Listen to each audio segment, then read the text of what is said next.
Everyone, मेरा नाम है भार्गव भारद्वाज और ये है कैश फ्लो स्टेटमेंट की जो 7 लेक्चर्स की सीरीज चालू करी थी, ये उसकी सेकंड पार्ट है। सेकंड पार्ट का हमारा टाइटल था ऑपरेटिंग एक्टिविटीज़ पार्ट 1। मतलब ऑपरेटिंग एक्टिविटीज़ थोड़ा बड़ा टॉपिक है, इसलिए हमने इसको 2 पार्ट में डिवाइड किया है। ये उसका पहला पार्ट है, लेक्चर नंबर 2 ऑपरेटिंग एक्टिविटीज़ का पार्ट 1। ठीक है, जल्दी से शुरू करते हैं। क्या है इसमें ऑपरेटिंग एक्टिविटीज़, जिसका मतलब होता है वो सारा हम सीखेंगे। उसके एक पार्ट को कैलकुलेट करना सीखेंगे और उससे रिलेटेड कोई क्वेश्चंस देखेंगे। ये सारी चीज़ें मैं आपको कराऊंगा आपकी बुक टीएस ग्रेवाल से, इसलिए अगर आपके पास बुक है तो ओपन करके बैठ जाओ, बहुत अच्छा होगा। ठीक है, जल्दी से हम बुक की तरफ चलते हैं। तो अब आ गए हम बुक पे जल्दी से बुक की रीडिंग करते हैं और बुक के हिसाब से आगे बढ़ते हैं। क्या लिखा है इसमें? लिखा है cash flow from operating activities. Operating activities are the principal revenue producing activities. क्या लिखा है? Principal revenue producing activities. ऐसी एक्टिविटीज जिससे बिजनेस का मेन रेवेन्यू आता हो उनको कहते हैं प्रिंसिपल रेवेन्यू प्रोड्यूसिंग एक्टिविटीज। ठीक है, थोड़ा सा और हम डीप में पर 1 मिनट मैं ज़रा थोड़ा सा कैमरा सेट कर लूँ। हाँ, अब सही है। चलो आगे देखते हैं। Principal revenue producing activities of the enterprise and other activities that are not investing और फाइनेंसिंग एक्टिविटीज। ऑपरेटिंग एक्टिविटीज में सिर्फ वही आएंगे जो कि एक पॉइंट नंबर 1 जो कि रेवेन्यू प्रोड्यूसिंग है, दूसरा जो फाइनेंसिंग एक्टिविटी है, इन्वेस्टिंग एक्टिविटी नहीं है। ठीक है, इसको कैलकुलेट करने के 2 पार्ट होते हैं, एक डायरेक्ट मेथड और एक इनडायरेक्ट मेथड। यहाँ लिखा है बॉक्स में कि direct method is not in your syllabus, तो डायरेक्ट मेथड का हमें कोई टेंशन लेने की कोई ज़रूरत नहीं, हम सीधा इनडायरेक्ट मेथड पे आते हैं। इनडायरेक्ट मेथड में भी 2 तरीके हैं सॉल्व करने के।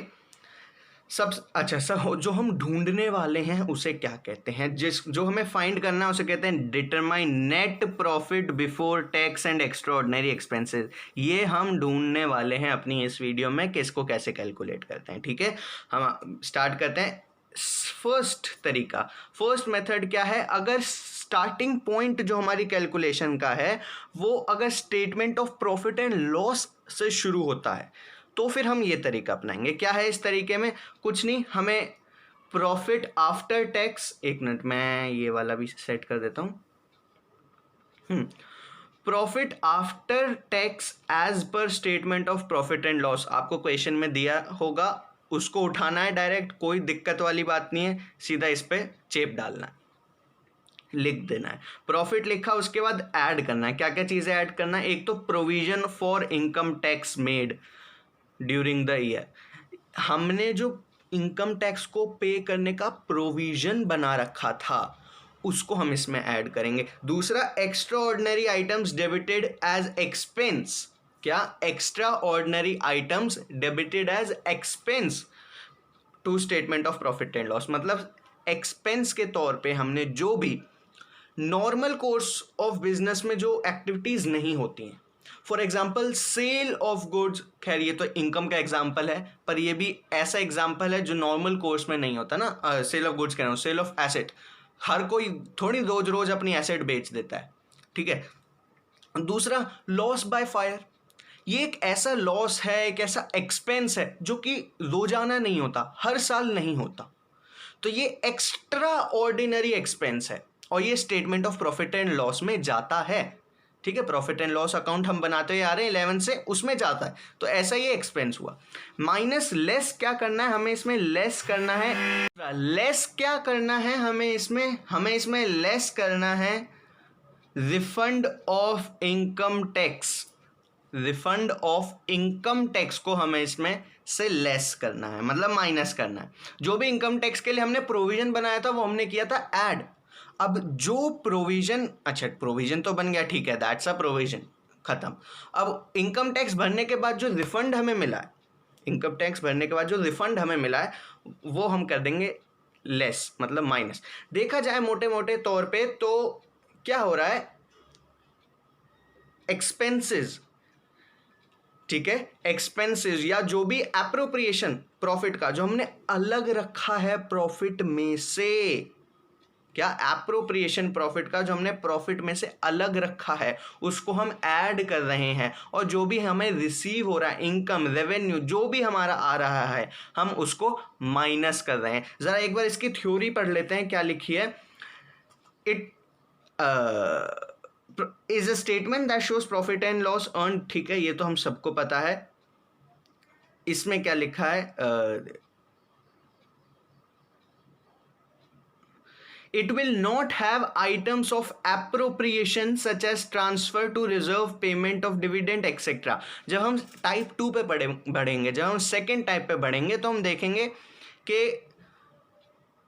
हम ट्रांसफर टू रिजर्व्स और dividend, interim dividend, propose dividend, वो सारी चीज़ें भी कैलकुलेशन में लेके आ रहे हैं। यहाँ पे ऐसा नहीं होता। क्यों नहीं होता? Because these are not debited to statement of profit and loss, क्योंकि ऐसी चीज़ें statement of profit and loss में डेबिट नहीं की जाती हैं। मतलब ऐसी चीज़ों को statement of profit and loss में से कम नहीं किया जाता है, इसलिए हम यहाँ पे उनका एडजस्टमेंट भी नहीं करेंगे। एप्रोप्रिएशन जो हमारा जो प्रॉफिट का है उसका, it will not be adjusted in net profit statement, ठीक है। उसके बाद ही हमारा कैलकुलेशन शुरू हुआ। तो हमने कुल मिला के दो चीज़ें हमने ऐड करी और दो चीज़ें हमने माइनस करी। जो इसका इफेक्ट आएगा नेट इफेक्ट, उसको हम नेट प्रॉफिट, हमें यही तो ढूंढना था ना, net profit before tax and extraordinary expenses हम लिख देंगे, ठीक है।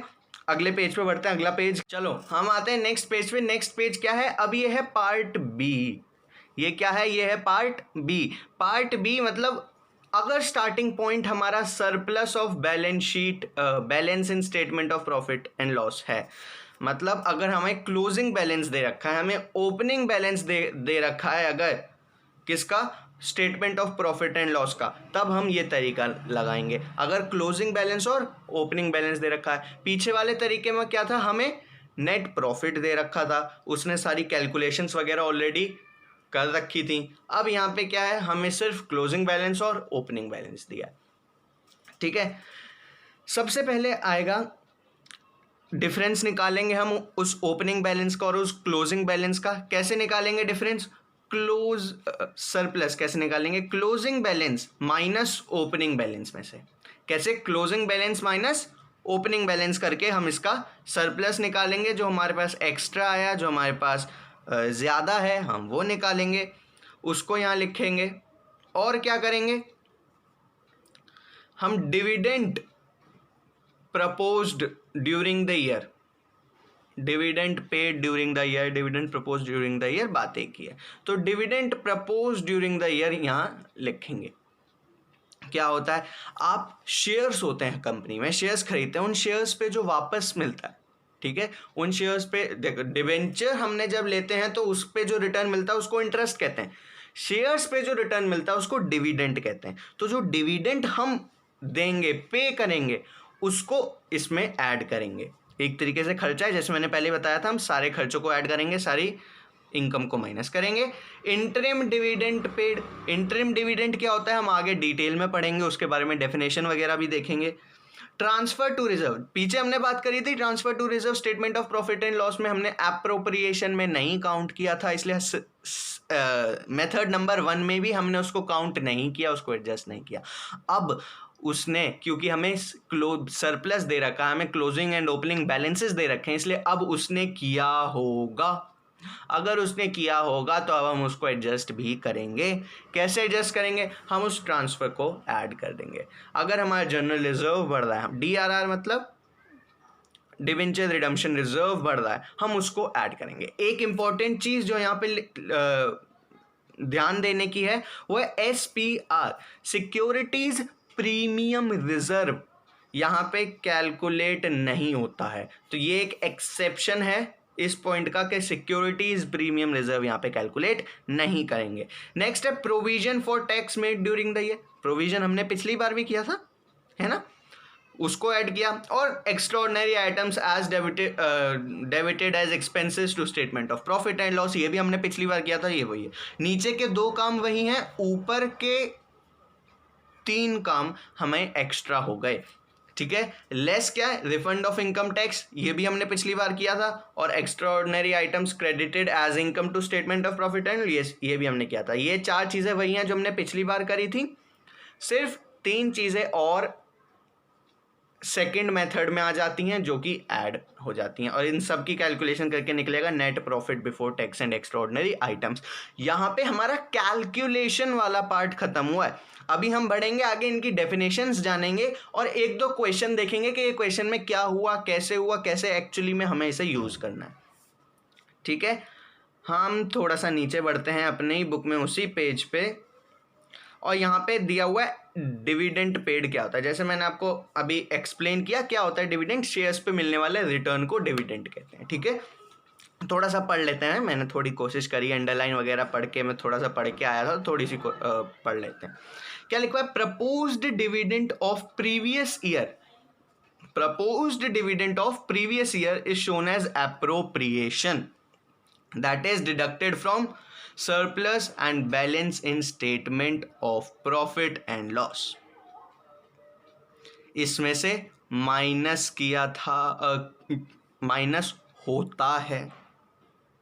ठीक है, क्योंकि एक एप्रोप्रिएशन है। आगे क्या लिखा है, the amount of dividend paid during the year is added to determine profit and net profit before tax and extraordinary items because it is an outflow of cash and to be shown under financing activity। दो बात इसने कही, एक बात तो इसने ये कही कि इसको हमें फाइनेंसिंग एक्टिविटी में दिखाना है, ऑपरेटिंग एक्टिविटी से रिलेटेड नहीं है ये, इसलिए हमने इसको यहाँ पे एडजस्ट किया।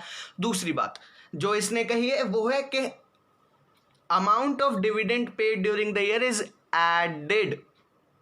देखो, हमने ऊपर माइनस किया था statement of profit and loss में, अब हम उसे रिवर्स कर रहे हैं, अब हम उसको ऐड कर रहे हैं।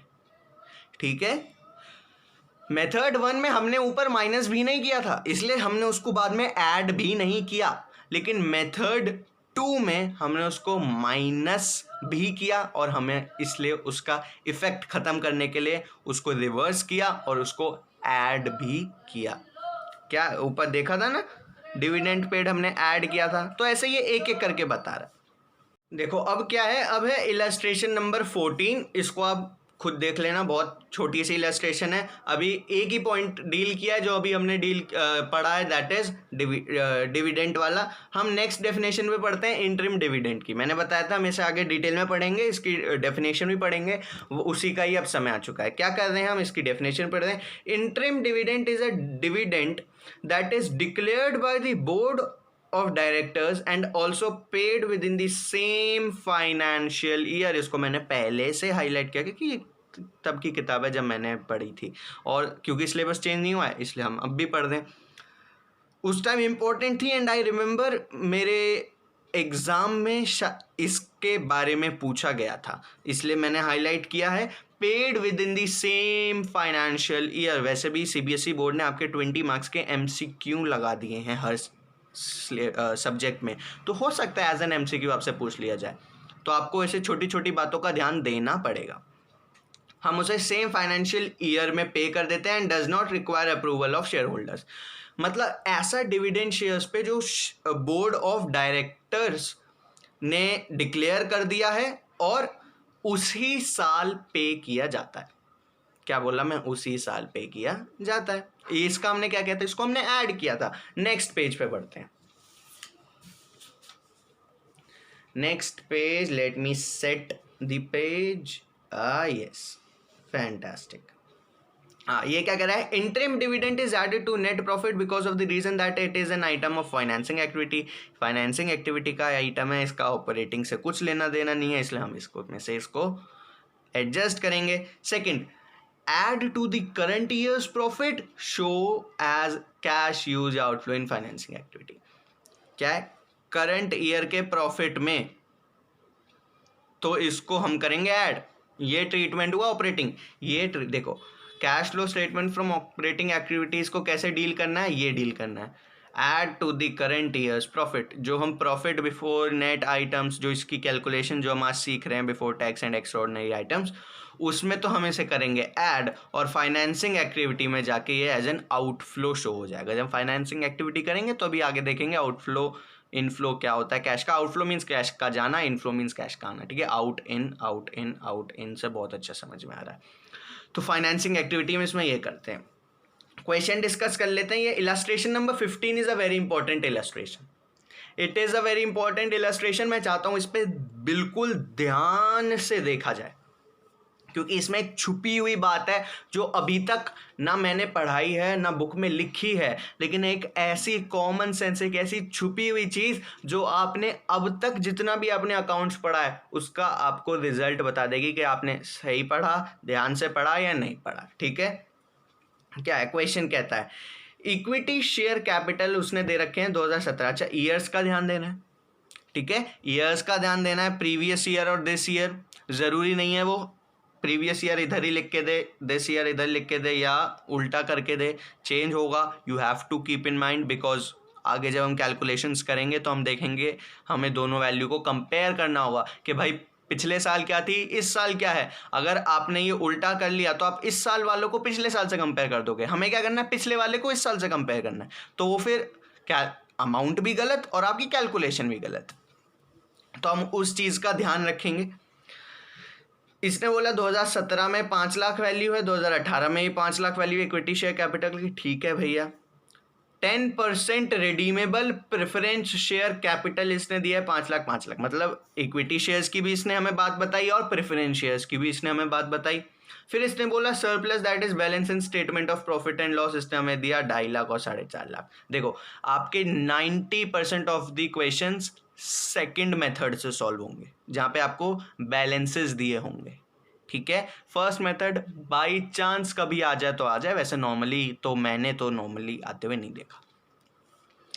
तो इसने आपको प्रेफरेंस शेयर्स भी बताएं कि जी आपके पास कितने 10% रिडीमेबल वाले प्रेफरेंस शेयर्स भी हैं, और उसने आपको सरप्लस दिया है कि पिछले साल का बैलेंस ये था, इस साल का बैलेंस ये है।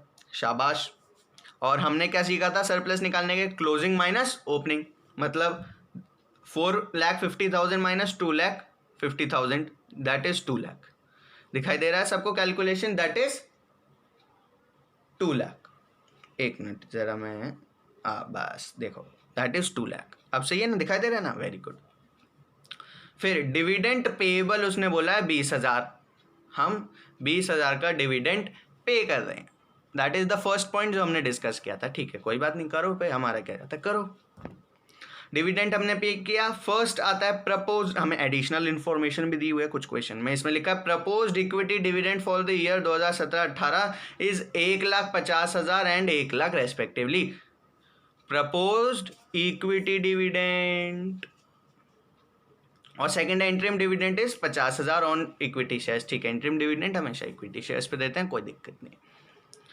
लेकिन यहाँ पे जो ध्यान देने वाली बात है, जो मैं कह रहा था कि आपको ध्यान देनी है, ये देखो नीचे डब्बे में लिखा है, डब्बे में नहीं तो नोट में लिखा है। क्या लिखा है नीचे नोट्स में, ये देखो, dividend on preference share is paid before dividend is paid on equity shares. Equity shares को पैसा देने से पहले आप प्रेफरेंस शेयर्स को पैसा दोगे। हमने पढ़ा था ना, preference shares get preference in claiming the dividend. ऐसे ही आप इक्विटी शेयर्स को पैसा देने से पहले आपको प्रेफरेंस शेयर्स को पैसा देना पड़ेगा। इसलिए अगर आप इसका सॉल्यूशन देखो तो पहले हमने प्रपोज्ड इक्विटी डिविडेंड का तो पैसा लिखा ही है 1.5 lakh, previous year 1.5 lakh, previous year 1.5 lakh हमने पढ़ा था भाई। अगर आपको डिविडेंड पे करना है तो पिछले साल का, अब देखो लॉजिक वाली बात है, पिछले साल का डिविडेंड आप पे कर रहे हैं। फाइनेंशियल ईयर क्या होता है, अप्रैल से मार्च तक। मार्च में कैलकुलेशन होने के बाद कम से कम 1 महीना लगेगा कैलकुलेशन करने में, सारे एक्सपेंसेस वगैरह लगाने में। उसके बाद देखा जाएगा कि भाई अपन का कितना प्रॉफिट है और हम कितना डिविडेंड डिक्लेयर कर सकते हैं। ऑलमोस्ट जुलाई अगस्त में डिक्लेयर हुआ कि हम पिछले साल का डिविडेंड जो है वो डिक्लेयर कर रहे हैं। कितना डिक्लेयर कर रहे हैं हम, 1,50,000 दे रहे हैं। एज पर दिस क्वेश्चन हम 1,50,000 का डिविडेंड डिक्लेयर कर रहे हैं। ठीक है भाई, बहुत अच्छे, करो डिविडेंड डिक्लेयर। हमने जो डिविडेंड डिक्लेयर किया पिछले साल का किया, इस साल का अगले साल करेंगे। अगर हम अकाउंटिंग अब कर रहे हैं तो हमारे लिए कंसिडरेबल कौन सा डिविडेंड है, पिछले साल का डिविडेंड हमारे लिए कंसिडरेबल है, क्योंकि उसकी कैलकुलेशन हो चुकी है। इस बार की कैलकुलेशन अगले साल होएगी। ठीक है, इस बार की कैलकुलेशन अगले साल होएगी। तो हम हमेशा किसको लेंगे, प्रीवियस ईयर वाले को लेंगे। प्रीवियस ईयर 2017 का लिया 1,50,000, ये आया dividend on preference shares on year ended 31 मार्च। बोला नहीं था क्वेश्चन ने, बट क्योंकि उसने यहाँ 10% रिडीमेबल प्रेफरेंस शेयर लिख दिया और फिर हमने नोट भी पढ़ लिया, इसका मतलब तो भाई ये पक्का है, कैसा होगा ही होगा, ऐसा होगा ही होगा, प्रेफरेंस शेयर को पैसा मिलेगा ही मिलेगा। शाबाश। चलो अगर आगे देखते हैं interim dividend paid. Interim dividend एक है, उसको हमने पेड कर दिया। ये सारे आइटम्स हैं ऐड होने वाले। 2 लाख में ये सारी चीजें ऐड करी, टोटल आया 4.5 lakh. That is net profit before tax and extraordinary items. Clear हुआ? बहुत अच्छा। सिर्फ एक चीज ध्यान देने वाली, बड़े प्यार से हमने किया। चलो तो अब अगले पेज पे बढ़ते हैं। तो लास्ट फाइनल हम एक इलस्ट्रेशन डिस्कस कर रहे हैं। इसके बाद जो भी और डेफिनेशंस थी, जो भी और एलिमेंट्स थे, वो बहुत ईजी हैं, कुछ समझाने जैसा नहीं है। जो 2 मुश्किल थे, डिविडेंड पेएबल और इंटरिम डिविडेंड, वो मैंने आपको बता दिया है। बाकी अगर आप खुद से भी रीड करोगे तो आपको बहुत अच्छे से समझ में नहीं आ जाए समझ में, तो इसी वीडियो में नीचे कमेंट में लिख देना, मैं एक और छोटी सी वीडियो बना दूंगा उसको समझाते हुए, ठीक है। Last illustration and last topic of the day पे पढ़ते हैं। इलस्ट्रेशन नंबर 20 हम डिस्कस कर रहे हैं। जैसे कि मैंने बोला था कि 90% of your questions will be based on method 2, तो मेथड 2 के हिसाब से ही ये इलस्ट्रेशन बनाई गई है। आगे बढ़ते हैं। सरप्लस बैलेंस क्लोजिंग और ओपनिंग दिया हुआ है। अच्छा, 1 लाख माइनस का मतलब क्या है? अगर ब्रैकेट में लिखा हुआ है तो मतलब माइनस है, मतलब सरप्लस नहीं है। देखो यहाँ पे टर्म यूज किया गया सरप्लस, और अमाउंट दी है माइनस में, मतलब this is not surplus, this is deficit. ये प्रॉफिट नहीं है, ये लॉस है। और हमें कैलकुलेशन के हिसाब से क्या करना है? Closing minus opening. ब्रैकेट का मतलब जहां भी आए मतलब माइनस, तो क्लोजिंग माइनस माइनस ओपनिंग, तो माइनस माइनस मिलके हो जाएगा प्लस, तो क्लोजिंग प्लस ओपनिंग आ गया 4,36,000। Dividend paid in the previous year, इसको क्या करेंगे? अच्छा, डिविडेंड पेड, मेरे को लगता है यहाँ थोड़ी सी गड़बड़ है। Paid of the previous year during this year कहना चाहता है ये, मतलब पिछले साल का डिविडेंड हमने अब पे किया। 72,000 ऐड कर दिया। Interim dividend paid, interim dividend paid एक ही होता है, 90,000 हमने ऐड किया। ट्रांसफर टू रिजर्व भी हम एक ऐड करने वाली चीज़ थी, जैसे कि हमने देखा था ट्रांसफर टू रिजर्व, तो हम वो चीज़ भी इसमें ऐड कर देंगे। 1 लाख हमने ऐड कर दिया, यहाँ भी ऐड कर दिया ट्रांसफर टू रिजर्व। फिर आया provision for tax made during the year. Provision of tax भी हमें ऐड करने की चीज होती है। 1,50,000 provision for tax made during the year, 1,50,000 हमने ऐड कर दिया, बड़े आराम से, कोई दिक्कत नहीं है। फिर आया refund of tax. Refund of tax is, देखो पैसा आ रहा है तो माइनस, जा रहा है तो प्लस, ठीक है। एक्सपेंसेस आ प्लस, इनकम सा minus. Refund of tax, tax का पैसा वापस आ गया। रिफंड ऑफ टैक्स, अगर टैक्स का पैसा वापस आ गया तो उसका क्या मतलब है? उसका ये मतलब है कि जी पैसा हमारे पास आया, दैट इज, अगर मैं कहूँ तो that is the revenue incurred, ठीक है। अगर ये पैसा वापस आया तो हम इसको करेंगे माइनस, तो हमने इसको कर दिया माइनस। इस सब को टोटल मिला के आया था 8,48,000, हमने इसमें से 3,000 और माइनस कर दिया। अगला था loss of inventory due to fire. हमने पढ़ा था एक्स्ट्रा ऑर्डिनरी आइटम्स, अगर एक्सपेंस है तो ऐड, एक्स्ट्रा ऑर्डिनरी आइटम्स अगर इनकम है, रेवेन्यू है तो minus. Loss due to fire क्या है? हमारा एक्सपेंस, हमारा खर्चा है, बेमतलब का खर्चा है, लॉस हो गया, हमें फायदा तो कुछ नहीं, नुकसान हुआ ना, हम इसे ऐड कर देंगे। ऐड किया हमने loss on fire, loss of inventory due to fire 2 lakh. 8,48,000 plus 3 lakh was minus 3 lakh was 8,45,000। इसमें 2 लाख प्लस किया तो 10,45,000 आ गया। इंश्योरेंस क्लेम रिसीव्ड, इंश्योरेंस हमने रिसीव किया। ये भी कोई हर साल नहीं मिलता, रोज रोज इंश्योरेंस नहीं मिलता, कभी कुछ हो जाता है तो इंश्योरेंस मिलता है। हाँ, एक एक्स्ट्राऑर्डिनरी एक्सपेंस हो चुका था, लॉस बाय फायर हो चुका था, उसके ऊपर हमें ये एक्स्ट्राऑर्डिनरी इनकम, एक्स्ट्राऑर्डिनरी रेवेन्यू मिला है। एक्स्ट्राऑर्डिनरी रेवेन्यू क्या होता है? माइनस होता है। तो हमने क्या किया? Less extraordinary item as income, insurance proceed from loss of in 10,45,000 में से 1 लाख माइनस किया, net profit before tax and extraordinary items आ गया 9,45,000। Do anyone has a doubt? अगर डाउट है तो नीचे कमेंट में पूछ सकते हो। बाय दिस हमारा पार्ट 2 मतलब लेक्चर नंबर 2 ऑपरेटिंग एक्टिविटीज का पार्ट 1 हमारा यहीं खत्म हुआ। अब क्या है, अब आपको मैं होमवर्क दे रहा हूँ। हाँ, आपको मैं होमवर्क दे रहा हूँ। क्या होमवर्क दे रहा हूँ मैं आपको? मैंने सिर्फ 2 इलस्ट्रेशन अभी तक डिस्कस करी हैं, एक 15 और एक 20।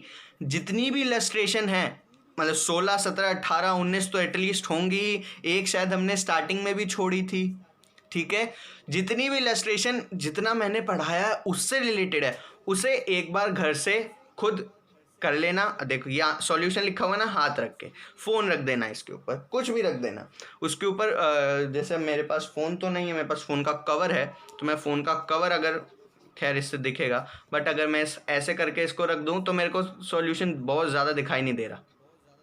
ठीक है, तो ऐसे क्या कर सकते हैं आप, ऐसे ढक लो, तमीज़ में खुद से ईमानदारी दिखाते हुए सॉल्व करो, अब फिर बड़े आराम से आंसर रीचेक कर लो, आपको पता चल जाएगा कितना समझ में आया कितना समझ में नहीं आया। By this we end this video and yes, Bhargav Bhardwaj channel हमारा ब्रांड टैग लाइन है, the key to unlock your success. हमारी हर वीडियो में एक ना एक की होती है जो आपकी सक्सेस का ताला खोलती है। अगर आप वो की लेना चाहते हैं तो आपको इस चैनल को सब्सक्राइब करना पड़ेगा, तभी आप वो कीज़ आपकी सक्सेस की कीज़ आपको मिल सकती हैं।